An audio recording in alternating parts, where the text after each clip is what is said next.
So in Spanish, we have these things called diacritical marks. You know, we've got the accent, we've got the little squiggly, and we've got that 2 dots. But today what I want to look at is the accent mark, the written accent. And it has a fancy name, but I'm just going to call it the written accent, okay, or the accent. And basically the question is, why do we need it and why do we use it? And it really comes down to just 2 reasons, basically. So reason number 1, we need it to distinguish between words. And reason number 2, we need it to indicate the exceptions to the rules of accentuation. Is that how you say that?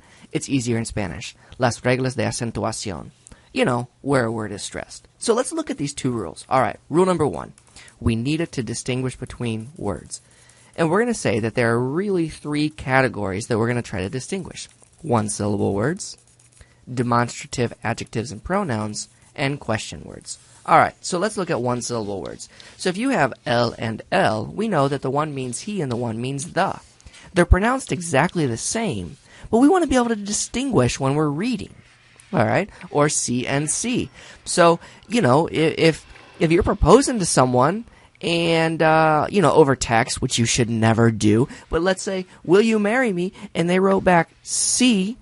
You better hope that they have that written accent to mean yes, because if they wrote C and they were like, if, right? So written accents, this could start a marriage on a good foot or a bad foot. Whoever knew that written accents were so important to a happy life?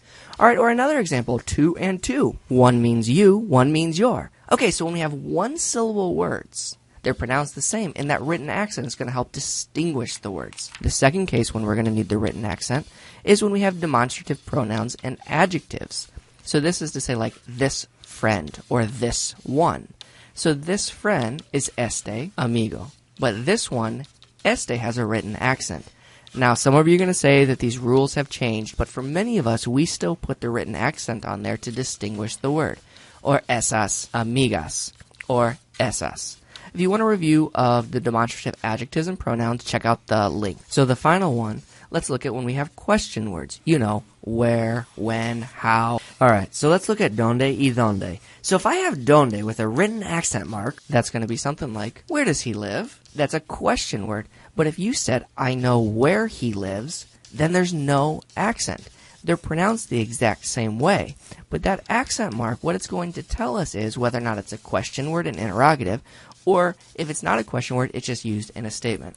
Alright, so reason number 1 for the written accent is to distinguish words or definitions. Rule number 2 for why we need the written accent. It is to indicate the exception to how we pronounce words, or las reglas de acentuación.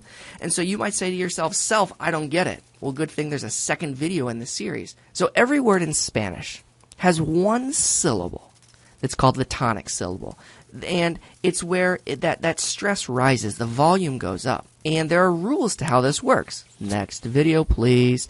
But when it doesn't follow the rules, we need to write a written accent to say, hey, look here, this is how you pronounce it. So let me just give you a couple of examples. All right, let me write them down here. All right, so we definitely know that hablo and hablo are 2 different. So according to the rules, which we're going to get to next video, you pronounce it this way, but the other one says accent, put the stress here, and you know that it changes. Or practico, practico, practico. Again, tells you where to stress it. Or cante and cante. Totally different meanings. All right.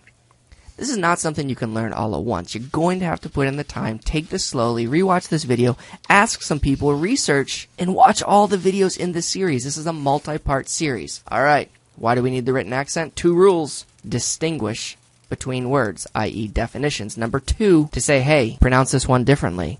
Look at me. I'm an accent mark. Suerte.